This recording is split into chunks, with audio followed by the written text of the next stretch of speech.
વિડીયોમાં વાત કરીએ કે એક ઇન્ડસ્ટ્રી જે બહુ હિડન છે, જેને કોઈ જાણી નથી રહ્યું, બધાને અત્યાર હાલ જે ચાલી રહી છે એ જ ઇન્ડસ્ટ્રીમાં ફોકસ છે અને આ ઇન્ડસ્ટ્રીને અત્યાર સુધી આઈ થિંક કોઈના ધ્યાનમાં નથી આવી પણ બહુ ફાસ્ટ સ્પેસથી ગ્રો કરી રહી છે.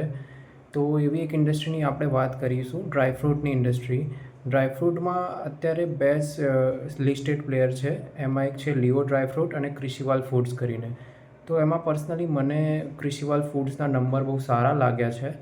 તો એ હું તમારી જોડે શેર કરું છું કે ક્રિશીવાલ ફૂડ્સે 2025માં ઓલમોસ્ટ 87 કરોડની સેલ કરી છે અને જે 2024માં ઓલમોસ્ટ 62 કરોડની હતી. તો બહુ વધારે પડતો જમ્પ આવી રહ્યો છે અને કન્ટિન્યુ છેલ્લા 5 વર્ષથી જોઈએ તો એને કન્ટિન્યુ બહુ સારા નંબર્સ આપ્યા છે અને મને લાગે છે કે નેક્સ્ટ બી આ થીમ બહુ સારી એવી વર્ક કરવાની છે.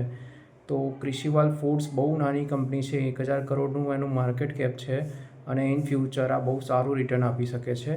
આ કોઈ રિકમેન્ડેશન નથી, તમે જાતે એનાલિસિસ કરો અને જાતે તમે ઇન્વેસ્ટ કરો.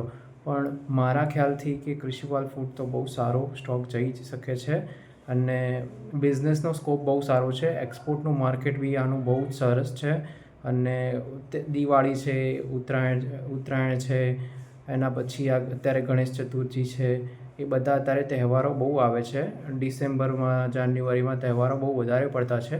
તો ડ્રાયફ્રૂટ્સનું કન્ઝપ્શન બહુ વધી શકે છે અને ઓલમોસ્ટ એને ફર્સ્ટ ક્વાર્ટરમાં જ બહુ સારો નંબર આપ્યો છે અને ઓલમોસ્ટ આખા વર્ષની સેલ ફર્સ્ટ ક્વાર્ટરમાં જ કરી નાખી છે. જો કે ફર્સ્ટ અને સેકન્ડ ક્વાર્ટર આ ઇન્ડસ્ટ્રી જે છે એના માટે વીક હોવા જોઈએ અને થર્ડ અને ફોર્થ ક્વાર્ટર સારો હોવો જોઈએ. તો આને ફર્સ્ટ ક્વાર્ટરમાં જ આખા વર્ષની સેલ કરી નાખી છે.